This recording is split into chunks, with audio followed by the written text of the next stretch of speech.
युधिष्ठिर को पूर्ण आभास था कि कलयुग में क्या होगा। पांडवों का अज्ञातवास समाप्त होने में कुछ समय शेष रह गया था। पांचों पांडव एवं द्रौपदी जंगल में छुपने का स्थान ढूंढ रहे थे। उधर शनिदेव की आकाश मंडल से पांडवों पर नजर पड़ी। शनिदेव के मन विचार आया कि इन 5 में बुद्धिमान कौन है, परीक्षा ली जाए। शनिदेव ने एक माया का महल बनाया। कई योजन दूरी में उस महल के 4 कोने थे, पूरब, पश्चिम, उत्तर, दक्षिण। अचानक भीम की नजर महल पर पड़ी और वो आकर्षित हो गया। भीम युधिष्ठिर से बोला, भैया मुझे महल देखना है।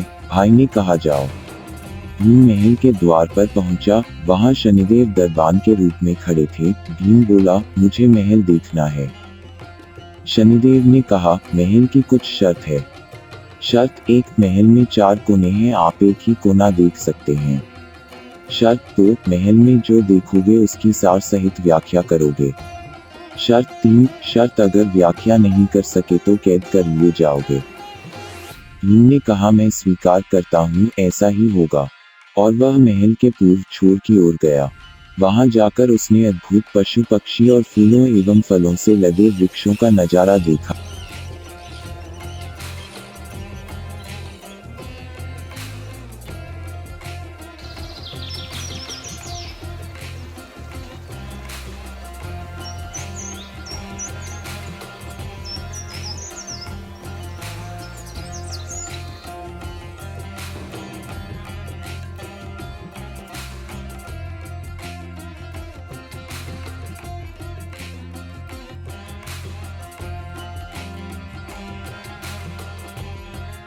आगे जाकर देखता है कि 3 कुएं हैं, अगल बगल में छोटे कुएं और बीच में एक बड़ा कुआं। बीच वाला बड़े कुएं में पानी का उफान आता है और दोनों छोटे खाली कुओं को पानी से भर देता है। फिर कुछ देर बाद दोनों छोटे कुओं में उफान आता है तो खाली पड़े बड़े कुएं का पानी आधा रह जाता है। इस क्रिया को भीम कई बार देखता है पर समझ नहीं पाता और लौटकर दरबान के पास आता है। दरबान, क्या देखा आपने? मैंने पेड़ पौधे पशु पक्षी देखा, वो मैंने पहले कभी नहीं देखा था, जो अजीब थे। एक बात समझ में नहीं आई, छोटे कुएं पानी से भर जाते हैं, बड़ा क्यों नहीं भर पाता, ये समझ में नहीं आया। दरबान, आप शर्त के अनुसार बंदी हो गए हैं और बंदी घर में बैठा दिया। अर्जुन आया, बोला मुझे महल देखना है। दरबान ने शर्त बता दी और अर्जुन पश्चिम वाले छोर की तरफ चला गया। आगे जाकर अर्जुन क्या देखता है? एक खेत में 2 फसल उग रही थी, एक तरफ बाजरे की फसल, दूसरी तरफ मक्का की फसल। बाजरे के पौधे से मक्का निकल रही तथा मक्का के पौधे से बाजरी निकल रही। अजीब लगा, कुछ समझ नहीं आया, वापस द्वार पर आ गया। दरबान ने पूछा, क्या देखा? अर्जुन बोला, महाशय सब कुछ देखा पर बाजरा और मक्का की बात समझ में नहीं आई। दरबान ने कहा, शर्त के अनुसार आप बंदी हैं।